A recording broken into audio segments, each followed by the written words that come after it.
I want to tell you a story from the oldest Japanese book. It's the story of Izanagi. He's one of the Japanese gods that loses his wife when giving birth to their son, the god of fire. And when she dies, he really gets devastated. So he tries going to the underworld, finding the wife and bringing her back. He eventually makes it down there. He will find his wife, but like every other story, things don't go as planned. He finds his wife rotten in the soil. And when he sees her like that, he panics and starts running away back to the upper world. He makes it out alive, but the moment he comes out of the underworld, something in him has changed. He feels contaminated, and with that, the first thing he does is to wash himself up into the river. When he jumps into the river and he starts cleaning himself up, he sees gods being born out of the water.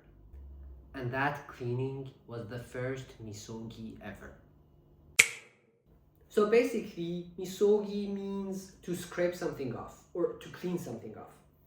And the whole idea is that when we're going through life, there's a layer of residue that will sit inside us. It's nothing bad. It's just us taking the effort to make the days meet, or us taking little amounts of stress every day. And when it compiles, it will be like a layer of dust that's sitting within us. And Misogi is the idea or the things that we do to clean that layer off. And this is not only limited to Japan. Almost every culture has some sort of an act or a thing that they need to do in order to clean their souls. To give you some examples, Japanese used to go under very cold waterfalls. African tribes used to hunt lions only with spears, and Native Americans used to have longer fastings just to clean up their souls.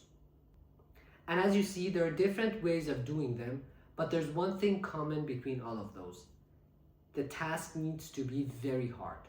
So hard that when you finish it, you will be a different person. It will completely change your character.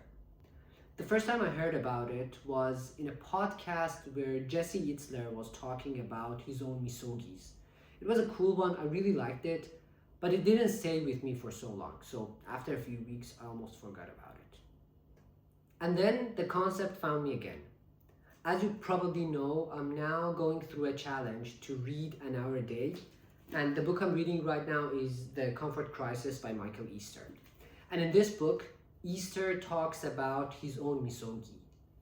He goes through a 30-day challenge in the Alaskan Arctics. And this is very raw, and that's what I really like about the book, that he explains everything that's happening to him during this journey. Easter sets 2 rules for his Misogis. 1, you shouldn't die. 2, your chance of success should be less than 50%. But I want to add a third one, and that is that it should scare the heck out of you. Even thinking about it should give you goosebumps. And now, I want to tell you my story. A quick pause before we continue. If you're new here, I'm Reza, and this is the Empty Shelf Project. In this channel, I do personal challenges to get to the YouTube Creator Awards. So, if this is something cool and interesting for you, there's a subscribe button somewhere. Please click on it. Thank you. And back to the story. Last year, I ran the Berlin Marathon. It took me 5 hours, and no, I'm not going to tell you that this was a spiritual journey or that I had fun, because I didn't.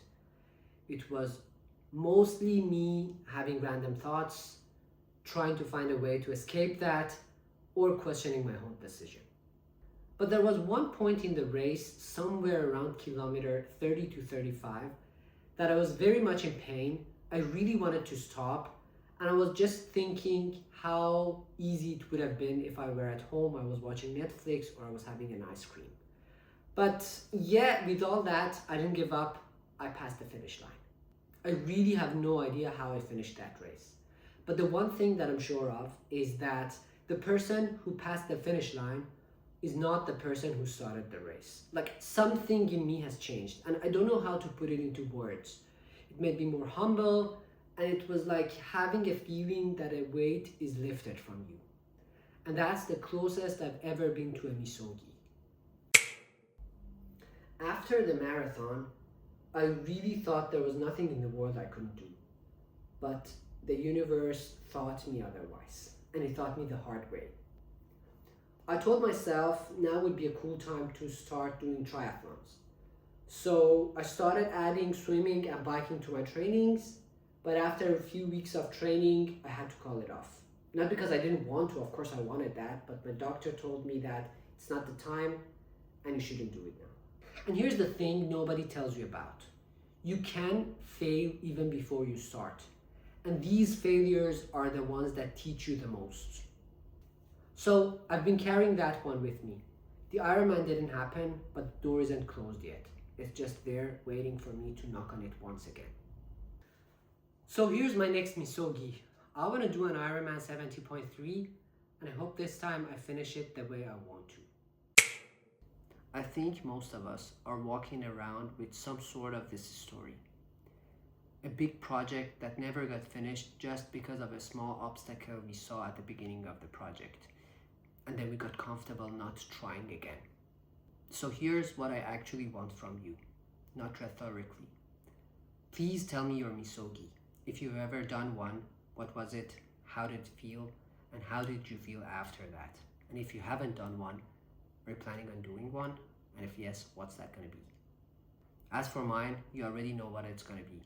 Next year, same spot, same destination, same distance, and the same 50-50% chance of not succeeding. But this time, I'll be prepared for it. And if you want to be here for that or see how I'm progressing, please subscribe to this channel. Let's get training.